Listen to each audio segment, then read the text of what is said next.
Hello friends, আর একটা নতুন blog নিয়ে চলে এলাম। তোমরা সব কেমন আছো? আমি তো একদম super amazing top of the world rocking লেভেলের আছি। আমি ভালো আছি মানে তোমরাও আশা করি অনেক ভালো আছো। তো আজকের যে ব্লগটা থাকবে এটা হচ্ছে কি প্রিন্সেপ ঘাটের ব্লগ থাকবে। তো বোর্ডিং রাইডটা কেমনভাবে চড়বে আর কত টাকা টিকিট আছে এই ভিডিওতে পুরো সব ডিটেলসে থাকবে। এই প্রিন্সেপ ঘাট নাম কিভাবে এসছে, নৌকা করে বিদ্যাসাগর সেতুর নিচে যাব। সুন্দর ভিডিও হতে চলেছে, ইন্টারেস্টিং ভিডিও। তোমরা ভিডিওটা দেখতে থাকো, লাইক করো, সাবস্ক্রাইব করো, ফলো।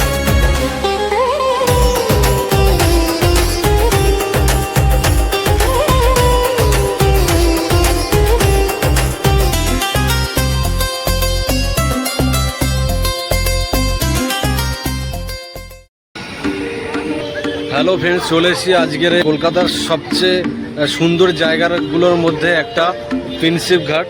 এই প্রিন্সেপ ঘাটটার নামকরণ হয়েছিল ঐতিহাসিকবিদ ও পণ্ডিত দের দ্বারাই।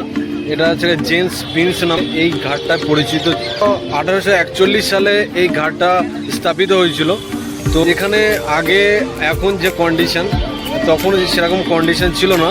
তাহলে তখনকার হচ্ছে গিয়ে রাজারা এখানে এই নৌকা থেকে ওখানে যেত, এখানে যে আসতো সেই সব জায়গাগুলো। তো এখন লোকেরা আসে এখানে সৌন্দর্য ছবি তুলতে, নৌকাতে ঘুরতে। বিদ্যাসাগর সেতুর নিচে যে সমস্ত নৌকা ঘাটে নৌকা করে হচ্ছে গিয়ে ভালো সিন আছে, ভিডিও আছে, সেই সবের জন্য বিল্ডিংটা আছে দেখতে পাচ্ছ, খুবই সুন্দর একটা বিল্ডিং। তো আমরা এখন যাচ্ছি নৌকা রাইডের জন্য।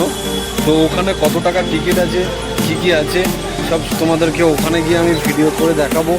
তো দেখা হচ্ছে ওপারে। এটা হলো প্রিন্সেপ ঘাট স্টেশন। 1 নম্বর প্ল্যাটফর্ম হচ্ছে কি ওইটা, এটা 2 নম্বর প্ল্যাটফর্ম। হবিগঞ্জ থেকে আসতে যাও বা শিয়ালদা থেকে আসো কেউ, তো 1 নম্বরে ওখানে নামবে। ওখানে নেমে তোমাদের এইদিকে হচ্ছে গিয়ে ওই যেখানে আমরা গিয়েছিলাম প্রিন্সেপের যে প্লেয়ারে, আর এইদিকে হচ্ছে গিয়ে তোমার নৌকা বোর্ডে চড়ার সেই সব জায়গাগুলো।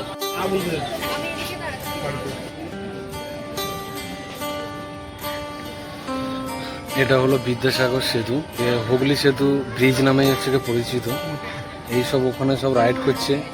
তো আমরা একটু পরে ওখানে যাব। এখান থেকে কোনো হচ্ছে গিয়ে এই ঘাট থেকে কোনো রাইড ছাড়ে না।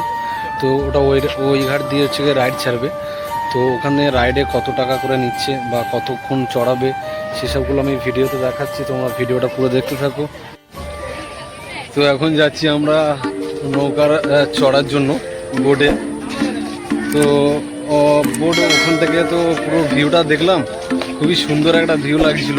তো বোটিংয়ে চড়ার খুবই ইচ্ছা ছিল, যে ব্রিজের পাশ দিয়ে নৌকা করে জীবনে কখনো চড়িনি, তো ফার্স্ট টাইম চড়তে যাচ্ছি। তো হালকা হালকা ভয়ও তো লাগছে, কিন্তু কিছু করার নেই। কেউ একজন হচ্ছে গিয়ে বলেছে যে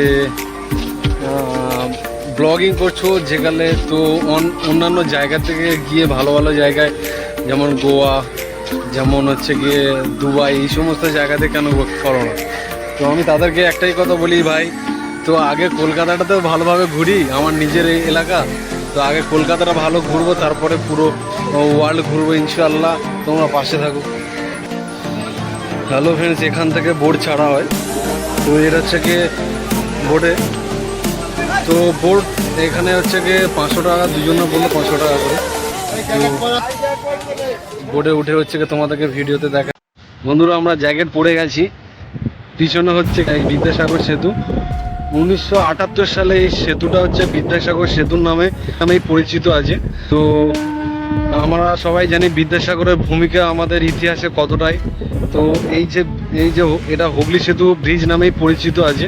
আলাদা একটা ফিলিং, কত সুন্দর লাগছে তুমি দেখলে বুঝতে পারবে।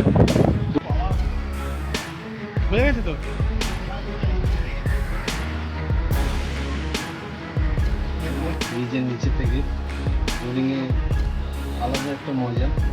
হুগলি সেতু কলকাতার বৃহত্তম একটা ব্রিজ।